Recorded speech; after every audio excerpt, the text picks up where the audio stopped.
often get to say hi, so yes, I will do need to meet. Okay, next question. By the way, this is going to be like a bit wonky because it's kind of weird to field all the questions like this. Okay, what's my favourite item of clothing?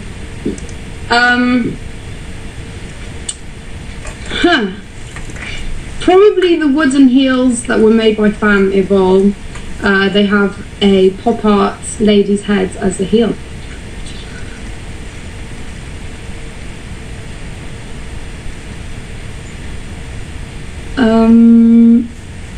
How is my surname pronounced by Elliot Kane? It's Diamandis, or Diamanti in Greek. There was one that I saw a few days ago actually, and they asked if I spoke Greek, and I do, but I'm not fluent, but I try my best. What is the most curious, weird thing that's ever happened to me? Probably this, my dream coming true, and I don't know, sometimes I don't think it's real, as in, because when I meet my fans, I feel like, I don't know, I don't feel like an artist in that way. I feel like it's just people that I would probably get on with very well in day-to-day life.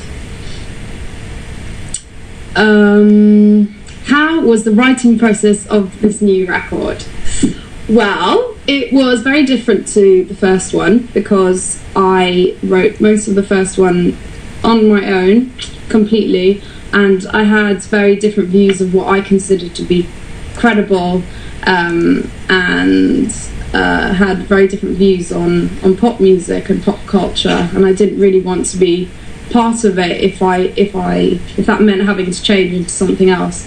So this time around I've done everything that I said I wouldn't, because it's good to challenge yourself, and especially if you're not very happy, which I wasn't.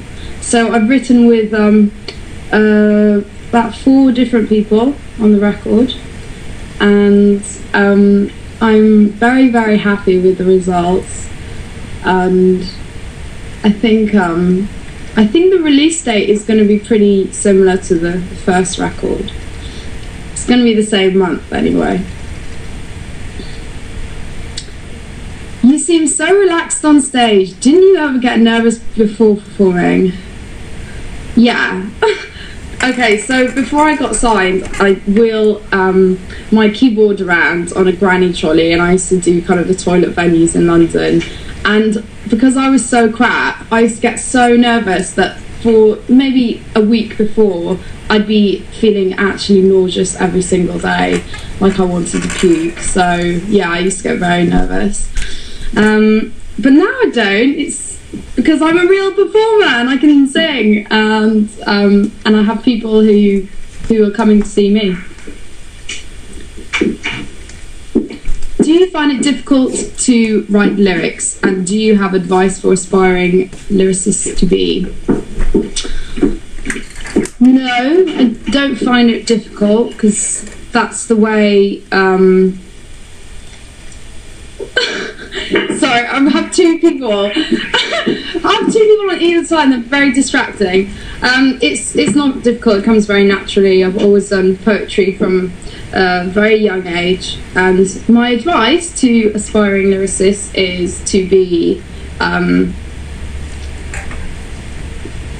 honest, because if you're not, it's just going to sound really cheesy. Alright, this is the shit that I have to put up with. Have you all downloaded Radioactive?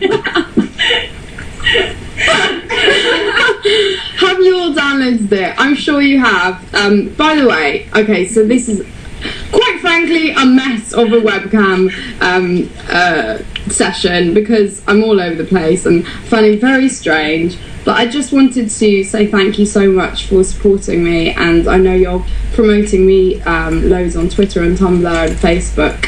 And if I'm honest, when I decided to go with Radioactive, I decided to do it not for commercial reasons as such, but more because it's such a change from my previous sound, and it's quite different from the second record. Actually, the second record isn't very similar to that sound, so I wanted to do a big jump, because then the people who still support you at the end of that are going to be around for a long time.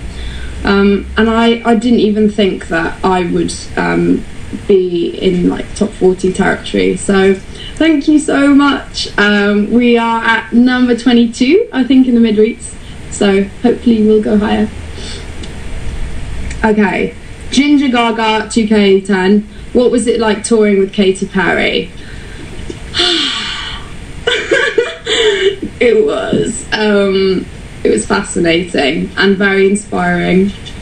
I think, again, what I am very interested in with pop music is perception, and I think with people like Katy, you can judge her too easily because you think that she's all about like kittens and fluffy pink cupcakes, etc. But she's a real businesswoman, and she got signed 3 times and dropped 3 times before making it, so it just goes to show you shouldn't give up.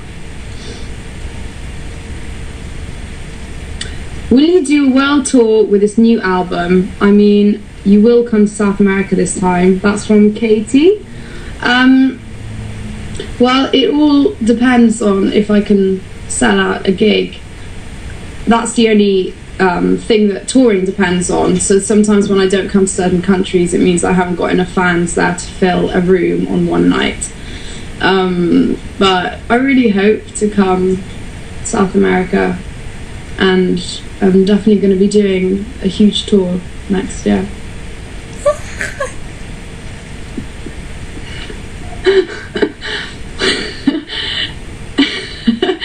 Emily Pond asks, what shampoo does Marilyn use? Do you want to see Marilyn?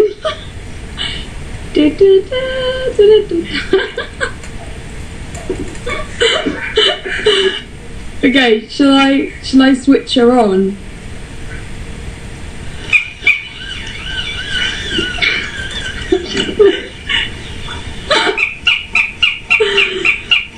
That is quite enough. Shh. Okay, Marilyn doesn't use shampoo because she's not real.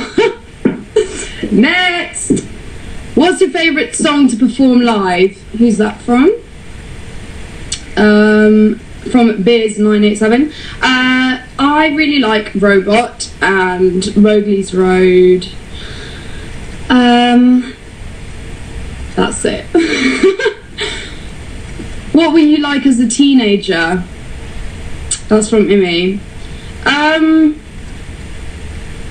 I was a funny combination, kind of like now, I suppose, because half of me, I was kind of like a cheerleader-esque popular girl, and then half of me was absolutely not, and I had phases of not being liked, or feeling like I wasn't liked by anyone. I guess it's just the same as every other teenager. But I was very determined, and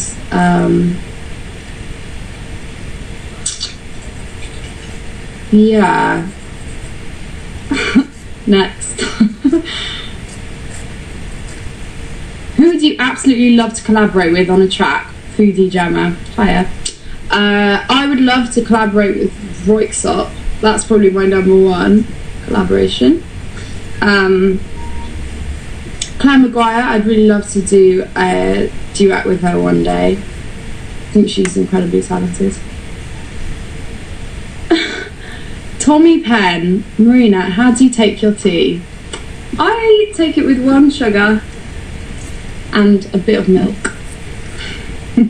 This is so weird because I feel like it's not real because I can't hear you guys. But I feel like, well, I hope you feel like I'm talking to you. I'm not being weird.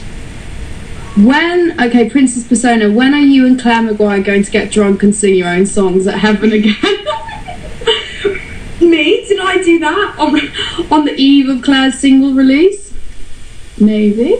I'll probably be doing it on the eve of Radioactive coming out, so I'll see you there at Saturday.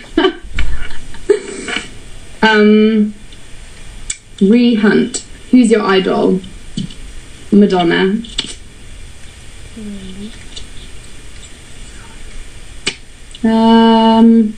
Are you superstitious? Yes, I am actually, and I always look for ridiculous patterns and symbols and meanings that don't really exist. But it's because I feel like I'm more in control then. If I can predict what's going to happen, then it makes me feel calm inside.